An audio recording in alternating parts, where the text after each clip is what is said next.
রাজধানী উন্নয়ন কর্তৃপক্ষের পূর্বাচল নতুন শহর প্রকল্পে ঢাকা মহানগর পুলিশ বা ডিএমপির আনুষ্ঠানিক কার্যক্রম শুরু হয়েছে। ১ জুলাই বুধবার সকালে প্রকল্পের ১ নম্বর সেক্টরের বারকাও পুলিশ ক্যাম্প উদ্বোধনের মাধ্যমে এই নিরাপত্তা যাত্রার সূচনা করেন পুলিশের মহাপরিদর্শক আইজিপি মোহাম্মদ আলী হোসেন ফকির।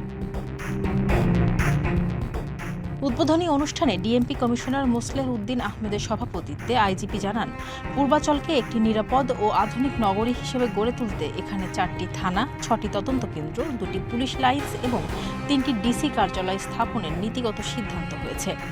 এর জন্য রাজউক ইতিমধ্যে ২৯.২১ একর জমি বরাদ্দের অনুমোদন দিয়েছে।